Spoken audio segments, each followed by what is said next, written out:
Hello, great. Happy to have you today. This is a builder's table. Welcome so much to the show, and we're so happy to be in this show today. This is a show where we bring in entrepreneurs, and they tell us their real stories. How is it that they've been able to build their career, how they've been able to build their businesses over time. And we're so excited today to bring the show to you, sponsored and supported by Pace Momenters and by Premagrow. And in the show today, we are so privileged to have a good friend of ours and a good friend of mine for a long time. And he's been in the business for some time now, and you'll be sure that you're in for a very good time. And so we are privileged today to have with us in the show none other but Andrew Matu. Welcome so much to the show, Bana Matu. Thank you so much, Mr. Mwenda. Yes, sir. Yes. Great to have you. Lovely. Yes. How's been your Easter? My Easter has been good. Spending time with family. And just enjoying each other's company and quality time. Great. Yes. Great. Thank you. Welcome so much to the Builders Table. Thank you so much. We are so happy to have you today. Mm-hmm. And let's get to know who is Matu. Yeah, Andrew Matu is a man. And I have my own identity. Wow. Yeah, Andrew Matu is the name that was given by my parents. But my true identity is that I'm a son in the kingdom of God. Praise God. Yeah, and I derive my identity from the word of God in Matthew. Mm-hmm. I am salt and light. Wow. I am a change agent. Mm-hmm. Yeah, to help advance the kingdom of God. Mm-hmm. So that is my true identity. Oh, and above that, I'm born again. Yeah, I'm a Christian in the marketplace. I'm a husband to one wife and a father of 4 children. Wow. I've got 2 Gen Zs and 2 Gen Alphas in my kingdom. 2 generations? Yes, 2 generations. Uh-huh. Yes, and professionally, I'm a hotelier. Mm-hmm. And also I am a mentor and a coach. Mm-hmm. Yes. Wow. In brief, that is who Andrew Matu is. Great. Yes. Great. Thank you, Mr. Matu. Take us a little bit back. Let's get to know you in terms of your upbringing. Where were you born? Who are your parents? A little bit about your school before we get ourselves into the entrepreneurship space. Yeah, Andrew Matu, born and raised in Nairobi, this great city. Mm-hmm. I went to primary school in Nairobi at the Consolata Primary School. Both my parents are the late. I had my father was an engineer, a civil engineer. Mm-hmm. My late mother was a teacher. Wow. Yeah. They brought me up well through a good Christian foundation. Mm-hmm. Studied in Consolata Primary, then I went to Greenfields in Kitale for my high school. Yeah. So when I was young, I loved cooking. Oh, okay. So creative arts for me was quite key. Mm-hmm. Yeah, I'm more of a creative. Mm-hmm. And hence that led me actually to my current career of being a hotelier. I love cooking. Yeah, and being a hotelier, I've been a hotelier now, if I calculate, it's been 30 years. Oh my God. It's been 30 years in the industry. Okay. Yeah, it's been quite an interesting journey. Mm-hmm. But what stands out a lot is the creative part of it. Mm-hmm. Exactly. Now, having been a son of an engineer and a teacher, and having been brought up in Nairobi, our viewers may feel that you've been through a soft life, an easy go. So for you, it was easy fix. What has been your terrain like? Having been brought up, of course, that means that if your father was an engineer that time, means that definitely there was food on the table and those kind of things. But what is this of your life that you've gone through that you'd want the viewers and our listeners today to know about you? Well, it's interesting you say about soft life. I really don't understand what soft life means, actually, because my upbringing, I had to be responsible from actually early childhood. Yeah, being a boy, we are 2 boys in our family, my older brother and myself. So you're the second born? I'm the second born. And my upbringing has been mostly of being responsible of the environment that I am growing up in. So what am I talking about? I'm talking about keeping my room clean, making sure my clothes are clean and washed. So from an early age of even 7, I started doing those house chores. Yeah, but because of the love of cooking, I spent a lot of my time in the kitchen, learning through my mother on how to cook. So I did a lot of house chores. Now, where I grew up, my parents had farm animals. Ah. We had cows, we had chickens. In this Nairobi? In this Nairobi. Ah, okay. Yeah. And we had a farm. So the home garden and everything. So at age 7, I knew how to milk a cow. Oh, nice. At age 7, I knew how to take care of what are they? Chicks. Yeah, because we had broilers. Ah. And even at some point, my mom kept pigs. Wow. But, well, I thank God I didn't deal with the pigs, but at least the cows And the chicken. and also knowing how to farm. We had a banana farm. We used to grow also maize, and then a normal, kitchen garden. The cabbage, the spinach, and everything. So I had to learn at a very early age. And when now, let me say, the farm help left, sometimes they tend to leave abruptly. Who is to wake up at 4 a.m. to go and milk? Matu. It is I. Wow. Till today, I know how to milk. Oh, nice. So That you learned at the age of 7? At the age of 7 and now growing up. Wow. So those were the responsibilities that I had. And that actually molded me to be the man that I am today through that learning. Yeah, but well, at my time, I thought it was punishment. But today I understand why I had to go through what I did. Yeah. And my father was very firm on that. You have to learn how to milk. You have to learn how to tend to the chicken. And also I didn't even mention the goats. Yes. There are also some goats hanging around somewhere. Yeah, so I grew up in a farm environment, so to speak. Yes. And even now where we come from in the central region in Nyeri, so now there is tea, there was coffee. And that tea and coffee is still there till today. So I know how to pick tea. During the holidays, we'll be taken there and learn how to pick the coffee. Yeah. So I wouldn't really dwell on soft life so much. It wasn't soft life. It was a learning curve of being responsible and taking care of the normal chores at home. Exactly. Wow.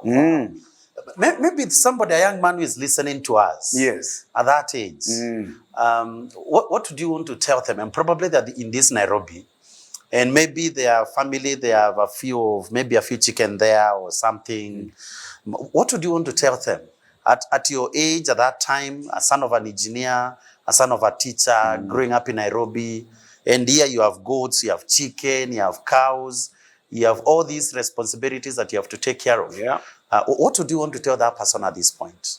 Well, what I would want to tell this young person is that responsibilities start from home.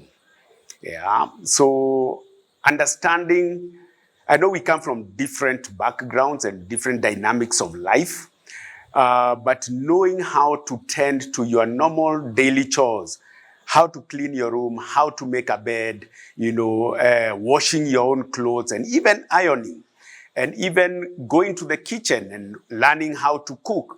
These are the basic disciplines we grow up learning. Yeah. Now, if you're privileged to have a compound, yeah, learn how to grow the kitchen garden. Yeah. If you have the opportunity even to have some chicken, you can build a small chicken pen, yeah, which can even have about 5 or 6 chickens. Even though you are living in a gated community, in an apartment, you can always have that as long as it will not disturb the neighbors. The neighbors. Yeah, because I know depending on the setup that you're growing up in, some would allow, some would not. But even kitchen garden does not necessarily mean that you've got a compound. You can even do it from sacks. So there are various ways that you can actually grow your kitchen gardens today. Learn those basic skills. Yeah, because these are skills that you create a pattern of growth and discipline in yourself that if you're able to tend to a kitchen garden, it is a pattern you create in your life that you'll know always instinctively there's something you're taking care of. Because that has given me the discipline of also raising my children. Awesome. It has given me the discipline of building relationships with people. Yeah, because you're interacting with something that builds you each and every day. So that's what I would advise them. Great. Take initiative. Great. It's a matter of taking initiative. I know we're in the era of technology. There is TV, there is computers, there are phones. Let's not spend too much time on these things because they will not help build your emotional abilities. Exactly. Going out and building relationship. You also build relationship with the earth when you're doing farming. So you also understand how the earth behaves, that it can bring forth a fruit. Yeah. Perfect. Maybe even actually as we audit there, at what point did you take this from to getting to appreciate what your father was pushing you to do? In the beginning, because of the hours that I had to wake up. You didn't like it? Like at 4 a.m. Really? I'm on holiday. For me, holiday is sleeping in. Yes, yes. So being a boy. And being a boy. The April, August, and December holidays. But those are the times now I find out that Says you're pushing you hard. I've been waking up early to go to school. Why should I wake up to go and start doing home chores? Like milking a cow, tending to the chicken. Yes. But in the beginning, I thought it was punishment, but I realized the discipline my father was putting into me. But by the time I realized it, it was now when I was in high school. Yes, because I went to boarding in high school in Greenfields, Kitale.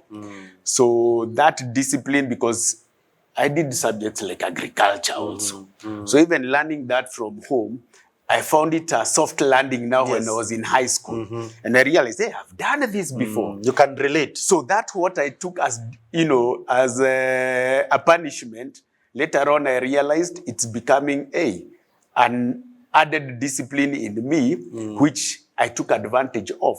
But even beyond that, even in my career, even today, it was a lesson that I learned. Exactly. Awesome, awesome. Between your mother and your father, who was the hard one in this space? It was mom. My father was very soft-spoken, and everything he told me was objective. Your father? Yes. There was a point he was always driving. Very soft-spoken. Never shouted. But when he spoke, it was firm. And it was final. He's not the guy who banged the door to break it down. It was a small tap. Wake up and go tend to the cows. And that was simple. But the way it came out, it was firm. With a lot of authority. Exactly. For mom, on the other hand, it was the slipper throwing. So it was a game of cat and mouse. Running up and down everywhere. Yes. Running up and down in the house. And, for it was more of discipline, the harsh way. But it was good discipline. Yes. I know she was trying to drive a point. Yes. But hers was, I felt... that it could have been done better, but it was okay. For today, I understand her. Yes. Wow. Great. Let's push it a little further. Now, Matu is done with high school. Yes. How does life proceed from there? The transition. Yeah, the transition. Yeah, so after high school, it was now what? So actually that question came from my father. And he asked me, now that you've done with high school, what would you like to do? And I told him, I want to be a chef. Oh. Yeah, it caught him a bit off guard, but also because he knew my love of being in the kitchen, he was not surprised. And actually, before you go there, when you're growing up, the normal questions that children are asked in school by peers, that what would you want to become when you grow up? What was your response in that? I wanted to be a pilot. Oh. Yes. Now these are paradigm again. Exactly. Okay. Let's hear the story. Where does the change come in? Well, actually, it's not only being a pilot. I also wanted to be a safari rally driver. You know, there's something masculine in a young boy. So in me, my father used to take us those years for the safari rally. So the adrenaline of it. We were the days of Shekameta. Oh my goodness. Yes. We used to see the Shekametas and the many other. As they would fly the John Waldergard. And so whenever we used to go, and safari rally used to happen actually in the central region. Yes. And where we come from, it was more or less part of the pathways of where the rallies used to go. So as we just used to walk outside the gate and see the rallies passing by outside. So whenever it was safari rally season, we'd just go up country and be there and enjoy. And it was good that time because it was the muddy time. Yes. Rainy season. It was rainy season. So that adrenaline used to drive me to want to become that. Yes. Now, where piloting came in, I was just following a trend because I had my brother say he wanted to be a pilot. And my brother used to put these stickers of aeroplanes and pilots, and also mainly the Air Force. I just loved men in uniform. I think there's something with that overall. It brings out the masculine gender much better. Yes. So whenever I saw the safari rally drivers, they used to wear those overalls. It used to bring forth masculinity. So when I see the Air Force pilots, they've got this and the helmets and everything. So I used to see the Air Force jets and everything. So being a pilot, I'm not talking of the KQs and I'm talking of the Air Force kind of pilots. Yes. Exactly. Yes. Because there's a series we used to watch when we were young called Blue Thunder and the Air Force. It was just like a series of a helicopter. Yes. I think another one used to be called Thunderbirds or something. Anyway, those things just used to thrill me. Yes. So that's what used to drive me. Yes. The pursuit for that masculinity. Exactly. Is what you'd relate to. It was actually the pursuit of masculinity. It wasn't the career per se. But because I found the masculinity in it, so I thought that this would be the good career to do. Yes. Exactly. Nice. Now the chef, you've told Daddy that you want to be a chef. Yes. So he asked me, what would you want me to do for you? So I told him, well, I'm sure you've got some friends who own hotels. And indeed he had. So he told me, well, jump into the car, let me go introduce you to one. So how did he take that? Did he just take it easy, or first did he want to had you told him that you wanted to be a pilot at some point? I don't think I mentioned to him. I had mentioned to my brother. And yourself. And myself. So I think that's why I just shelved it. But now hospitality, because I asked what is within reach of me right now. So I just picked up on hospitality. So I just told him, and by the way, he took it positive. One thing I realized my father was that he was a very open-minded man. Nice. Yeah, and I'm able to take my path without him necessarily judging me. I grew up in an era whereby, let me say this in general, that parents wanted their children to be who they are. They were either bankers, lawyers, doctors, engineers also. So, but my father was an open-minded man, and he just asked me, what do you want to become? Wow. And I told him I want to be a chef, and he said, fine. He didn't insist or push it to say, why don't you do engineering? No. Because even when we met up with some of his friends and they asked me, so, hey, young man, how are you? So are you an engineer like your father? And I tell them, no. I'm doing culinary arts. I'm a chef. Exactly. Yeah. Wow. Hey, great. That's. Tell us a little bit more. Now you've told your father this. I love the point that your father was an open-minded person. And I know today very many parents, even today actually, they would want to push their children to be what the parents want. Or what probably at times, when I was growing up, I would add the statement that a marketable course. What is marketable? And it's like you're listing doctors, lawyers, what, and all those kind of things. Yet you forget that there's a whole cycle of very many things that somebody would want to do this. Well, I came to realize that what was presented to me was limited careers from the understanding of the general scope of society. Because we were told either to become lawyers, bankers, doctors, teachers, maybe teachers. But they also had categories in terms of ranking. Yes. So there's the white collar. Yes, exactly. Which was more respectable. Yes. Well, teachers was in the mid-range. Exactly. Neither here nor there. Yeah. Farmers were nowhere to be mentioned. Farmers were in the lower cadre. But look at the understanding of careers today. That which we perceived was down there is on top of the food chain today, initially. So today, careers are diverse. And because of my late father's open-mindedness, I tend to be open. But what I do is give guidance in today's scope of society. But going back, because of the open-mindedness of my father, I pursued what I loved. And I do it effortlessly. Yeah. Put me in a kitchen right now. Whatever I will find in there, that's why it's called creative arts. I ignite my creative mind, and I will bring out a meal. Yeah. So it's not necessarily there has to be, of course, there's a guided procedure. But if you give me an open kitchen with some few things inside there, whatever you'll put, I'll definitely be creative and come out with a meal from there.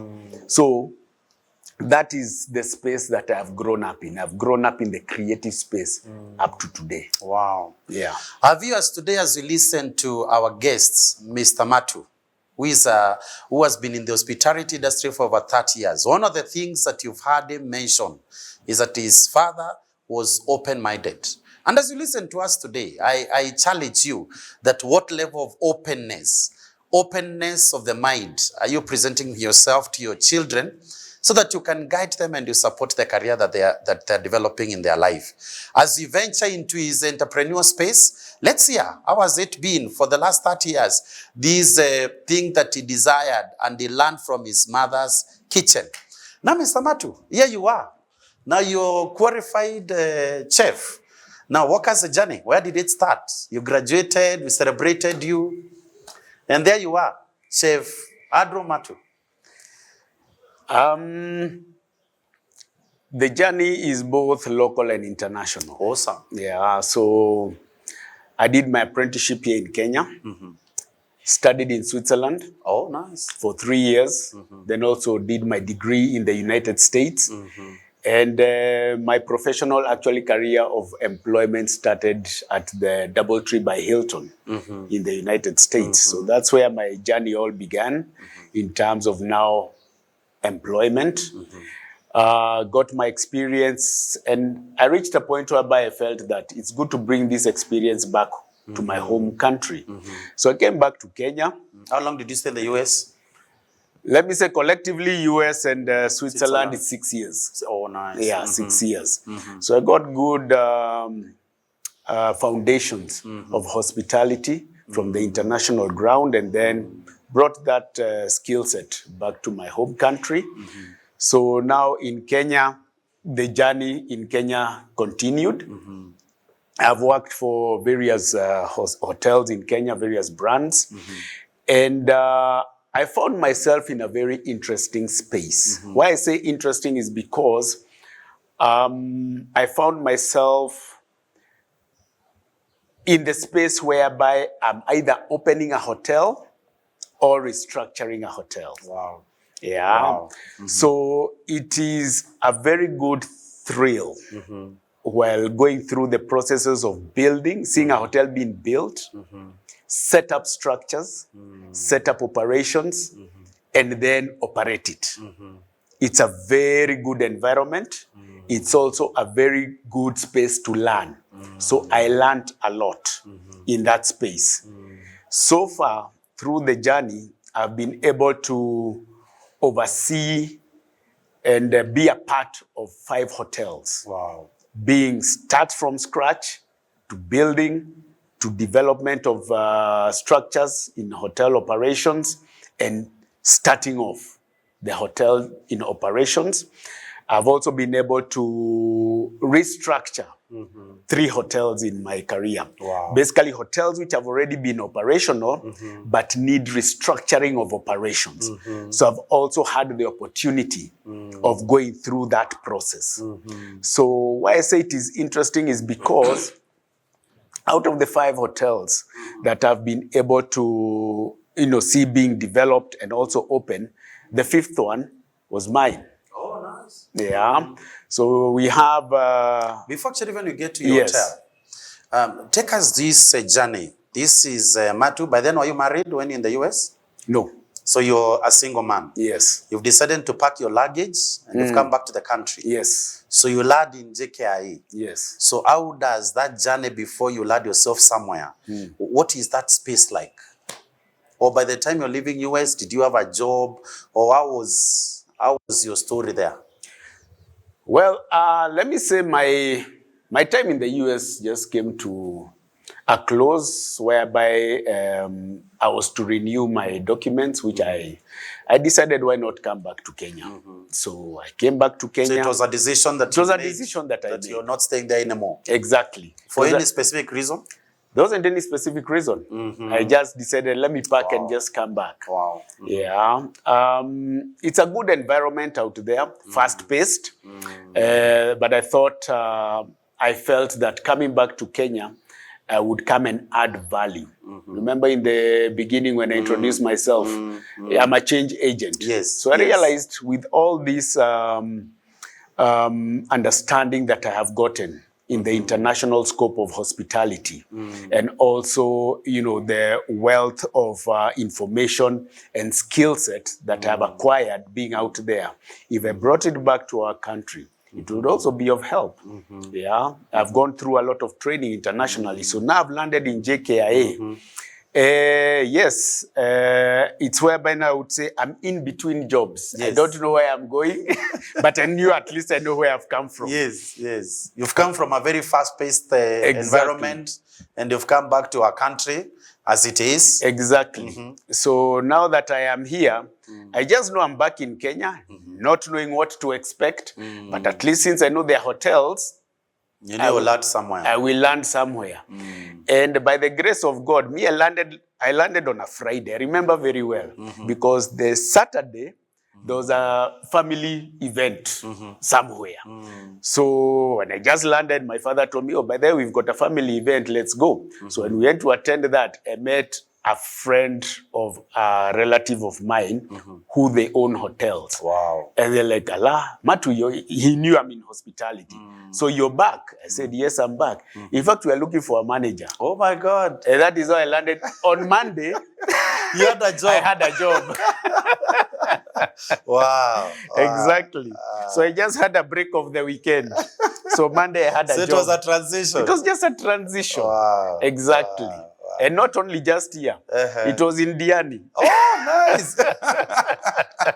Wow. The beauty of relationships. Exactly. The beauty of relationships. Exactly. Because I'm sure you enjoyed the relationships of your father. Yes. That is what that's what helped you to land and to get a job quickly. Yeah. And having kept in touch with people here, because just when I showed up in the family function, there were also other friends invited. And he was like, oh, Matu, you're here. Yeah, and they're hotel owners. And so he told me, hey, we are looking for a manager. Let me connect you to the HR in charge. And on Monday, I had a job. Wow. So you getting connected to the people here built your CV. Exactly. Because, of course, you did not only ride on your father's CV, but also on your own CV and getting in touch. Exactly. But at the builder's table, we say that every experience counts. Mr. Matu, while at the US, while in Switzerland, while you're studying, of course, it's an experience that he was building. And that experience, when he comes back, within a weekend span, he's able to land himself a job at Diani.